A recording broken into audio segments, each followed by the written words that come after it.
Bharatiya Janata party की शिकायत पर जो पश्चिम बंगाल की इकलौती सीट फाल्टा पर दोबारा वोटिंग हुई, उसका नतीजा भी आया नहीं है, लेकिन विजेता घोषित कर दिया गया। आप भी सोचकर हैरत पड़ रहे होंगे कि भैया इसका तो नतीजा 24 तारीख को निकल आएगा, लेकिन नतीजा कैसे घोषित हो गया? तो यही खेल है।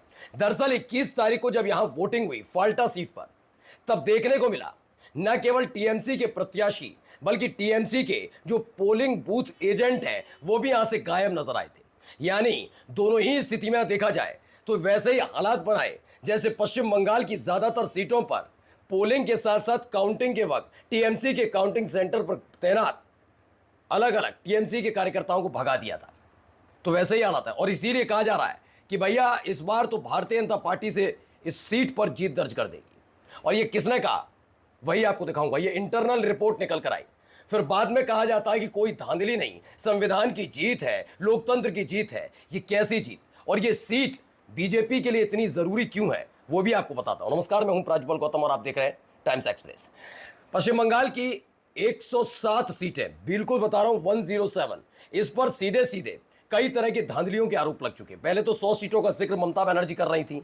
31 सीटों के बारे में उन्होंने बताया भी था कि एसआईआर की वजह से जो वोट कटे, उस वोट कटने और बीजेपी जितने वोटों से इन सीटों को जीती 31 सीटें सेम है।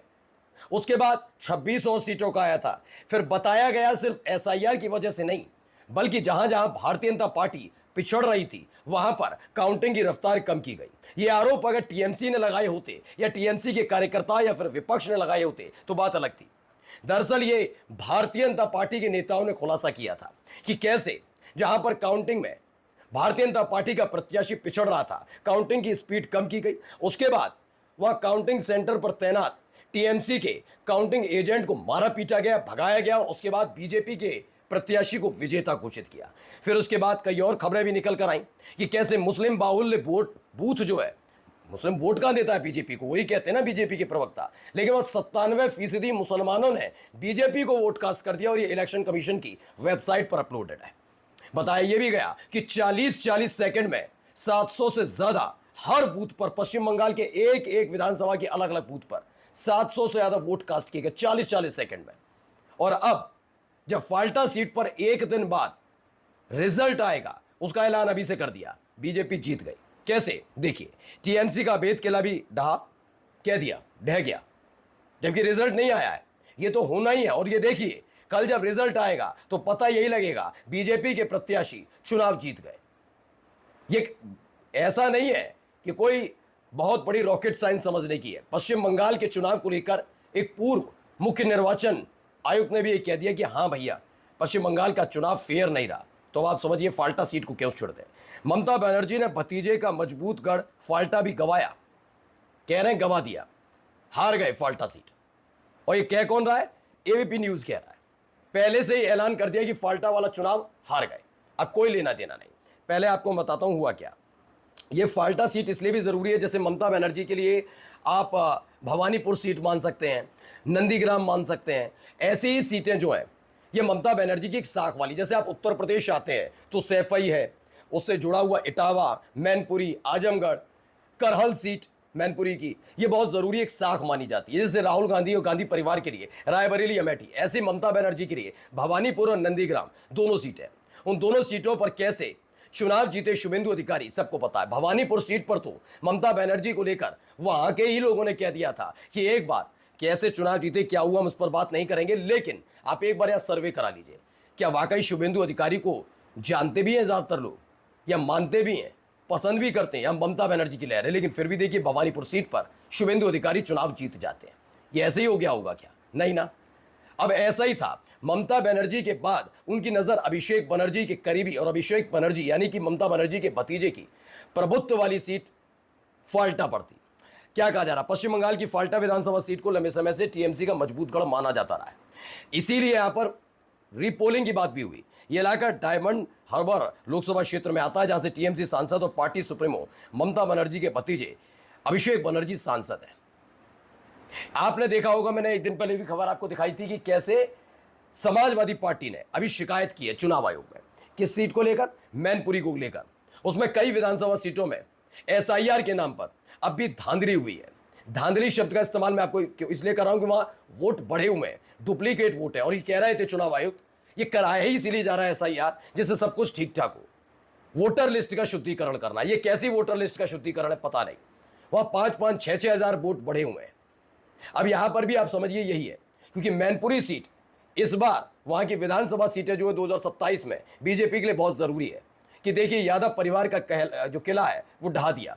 ऐसे ही ममता बनर्जी के बाद अब उनके भतीजे अभिषेक बनर्जी से ताल्लुक रखने वाली इस विधानसभा सीट को किसी भी कीमत पर बीजेपी को जीतना है।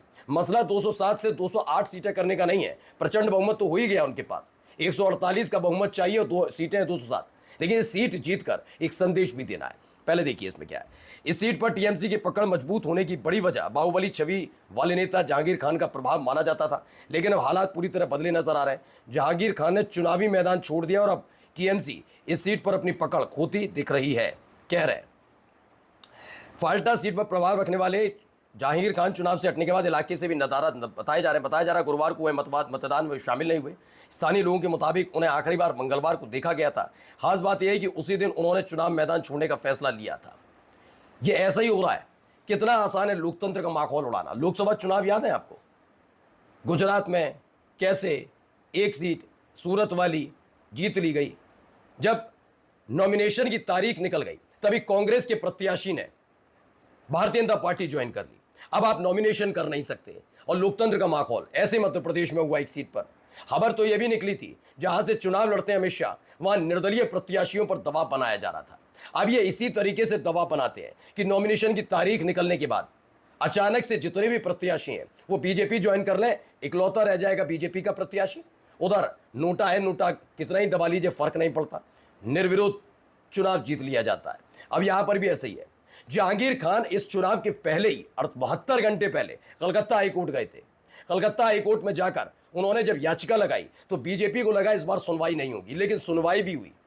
उनकी गिरफ्तारी पर रोक भी लगी कि जब तक नतीजा नहीं आता तब तक गिरफ्तारी पर रोक लगेगी। लेकिन आखिरी वक्त में जहांगीर खान गायब भी हो जाते हैं, टीएमसी के प्रत्याशी, और उसके बाद वो चुनाव से हटने का भी फैसला कर लेते हैं। आपको लग रहा है ये इतना आसान है कि जहांगीर खान कलकत्ता हाई कोर्ट भी जाए और उसके बाद ये कार्रवाई हो। जहांगीर खान को मैदान से हटाने के लिए किसने तैयारी, क्योंकि बीजेपी जानती है इस सीट पर चुनाव जीतना उसके लिए नामुमकिन है। इसीलिए इस सारी कवायद है, क्योंकि उत्तर प्रदेश के एक आईपीएस अधिकारी अजयपाल शर्मा को खासतौर पर इसी इलाके में भेजा गया था और वो क्या कर रहे थे, पूरी जान लगा दी है। ना नीति है, ना नियम है, ना कानून है, ना संविधान की कोई मतलब, ना लोकतंत्र का कोई मतलब। आइए, इसमें बताया जा रहा है कि अभिषेक बनर्जी करीबी बताए जाते हैं। जहांगीर खान को डायमंड हार्बर सांसद अभिषेक बनर्जी के करीबी माना जाता है। साल 2024 के लोकसभा चुनाव में इस क्षेत्र में टीएमसी को 89% से ज्यादा वोट मिले थे। अब देख लीजिएगा 2 साल बाद स्थिति कैसे बदल रही है। इन्हें मालूम था ये सीट इनके हाथ से निकलेगी। एक भी खुशी खाते में नहीं जानी चाहिए टीएमसी के किसी भी कीमत पर। ये चाहते हैं पूरा चुनाव कंट्रोल में रहे। नमस्कार।